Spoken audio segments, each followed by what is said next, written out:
Young people and unrestrained vandals realized that Nick Newman and Sharon Newman were the stars of the great romances. Unfortunately, modern Y&R lovers know that Nick is back in the arms of the Phyllis Summers, and there are rumors that Morrow even refuses to let Nick Sharon's love rekindle. However, when this 2001 release aired, fans were reminded of the sweet romance in the early stages. Nick and Sharon are having a great evening with wine and food, and the couple are definitely in love. Spoiler alert, this will happen and end like 3000 again in the next 20 years. Although the episode revolves around the happy couple, we get a sneak peek at Paul Williams and his wife, Christine Blair. Cricket was out of town, so Paul allowed Isabella Brenna to spend the night. However, trouble occurs around because Isabel has been summoned to town by a Michael Baldwin plotting to sabotage marriage. After all, why did Paul let her sleep there? Bad call, Paul. He was arrested when Christine called and Isabel answered. Trouble in heaven. Meanwhile, Billy Abbott is fighting. They did not know he was whining? Mackenzie Browning and Brittany Hodges are ready to take dirty hands to take him. Honestly, calling it bad for both. In the end, Victoria Newman will end up with him nearly 20 years later and get stabbed by it. So don't be so noble, ladies. The episode ends with Olivia Winters and Malcolm Winters fighting to gain custody of their sons. Olivia was angry. However, it's great to see these two on our favorite daytime TV series. What else makes you excited this week? End the week with a thrown-back spoiler for a fun episode.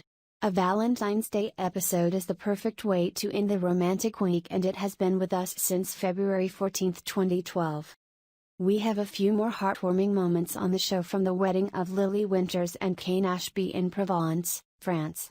This area is one of the most beautiful places CBS The Young and the Restless spoilers has seen for a wedding or anything else.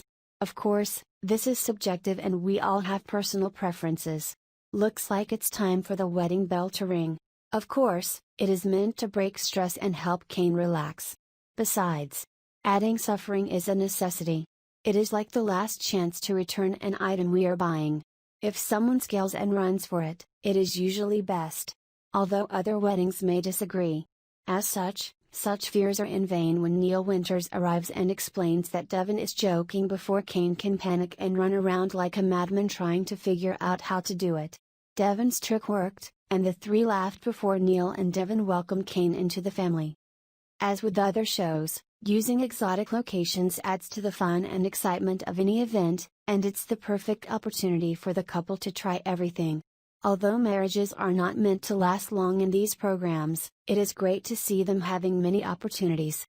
The fact that they bounce back and forth like teenagers also gives us the opportunity to dream about a second if we haven't. But what a wedding without a playful movie. As always, leave it to the family, or future family in this case, to cause a bit of drama just to make the new addition squirm. When Devon Hamilton announced that he had forgotten his wedding ring, poor Kane nearly had a heart attack. Kinda Chancellor chose this location and it was a hit with everyone. Lily and Kane could not believe the beauty of this area, and their other guests were equally surprised. It's quiet, relaxing, and perfect for a dream wedding. This is one of the things that makes Kinda great, when she knows that there's no limit to helping those she cares about. For this wedding is one of the most amazing scenes on television during the day. It is a testament to the meaning of the show, to the producers, actors, fans, and others involved. There is nothing like making a permanent memory for so much. What is the most beautiful location used for daytime weddings? Let us know in the comments, and check back with the CBS Young Stars and the Relentless Vandals to stay up to date with the latest information. Finding star Eric Braeden has some very interesting things to say about his current state of soap and some things that can happen behind the scenes.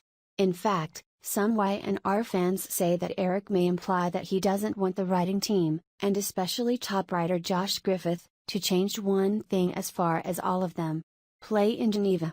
This is what he said. Speaking to Soap Opera Digest in a new interview, Eric said that when it comes to television during the day, it's best to keep things their way. In fact, the longtime actor said that the best recipe for soap is to simply make a great show and tell a great story. Eric told the publication in a new interview, "I will give you very simple thoughts. Bill allowed no one to come in and interfere with what he did. No one. He is a man, and the results are wonderful. He is the driving force behind this. The driving conflict at Y&R is Newmans versus Abbotts, so don't forget that. It does not happen very often when you have a confluence of consistent writers and consistent actors. Don't forget that.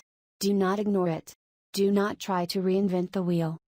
Of course, it didn't take long for Eric's fans and critics to respond to his comments, with some agreeing with him and others sharing their different opinions. A number of mixed opinions. I think Eric Braeden is referring to network interventions or Sony interventions.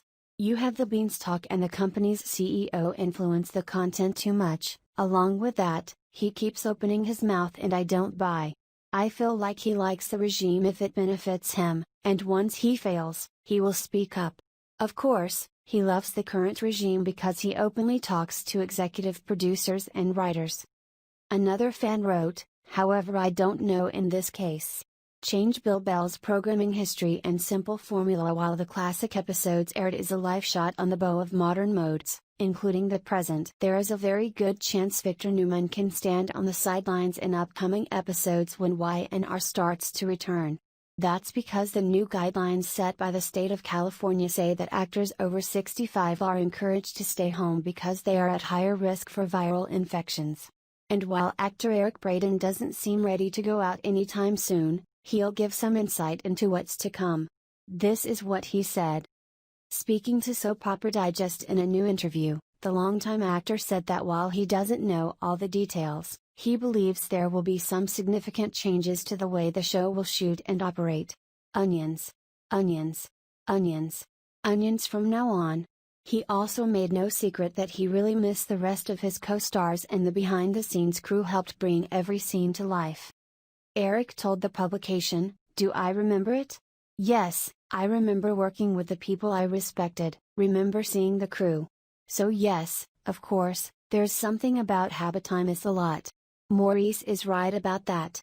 But the consequences of this pandemic were extraordinary, of course, people always thought about it. I did something on Facebook and nearly 700,000 people responded to it, a respectable thing for those who sacrifice their lives every day.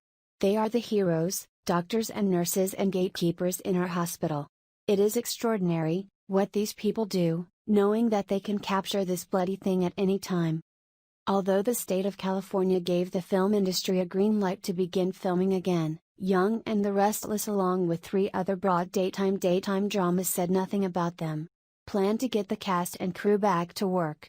We will certainly update you all the latest information when available.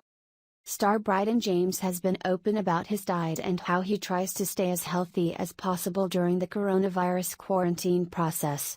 Fortunately, Bryden and the rest of the Y&R cast will soon return to work when they see the state of California allowing the film industry to begin production again. This is what he said. The handsome actor said he and his girlfriend Brittany Sarpy, who played Elena Dawson on Y&R, tried to keep everything as healthy as possible. He told the publication, "I like big lunches and dinners, so for breakfast, I have a healthy snack.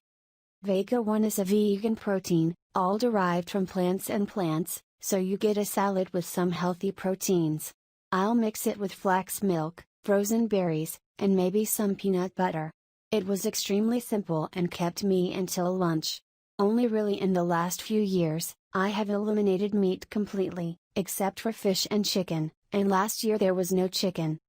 Bryden continues, "Right now there are Beyond Meat and veggie proteins that you can substitute for meat. For lunch, the hot soy-based sausage links are delicious and I will have those with vegetables. Or I'll take a plant-based patty and use the same thing on a burger, like pickles, lettuce and vegan cheese on the cake, because I'm still eating bread.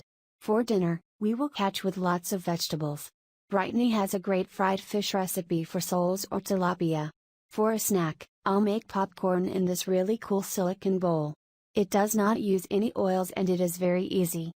And while Bryden tries to follow the diet to the best of his ability, he still has cheat days like everyone else. He added, "I still eat chips and chips, it is just about implementing partial control. And treat yourself. I love candy, so every few months, I will go into the candy and get a bag of red licorice, Starbursts, Skittles and Sour Punch straws and make it survive as long as possible. Young and the Restless airs weekdays on the CBS network. Check your local listings for times. Let us know what you think in the comments section below.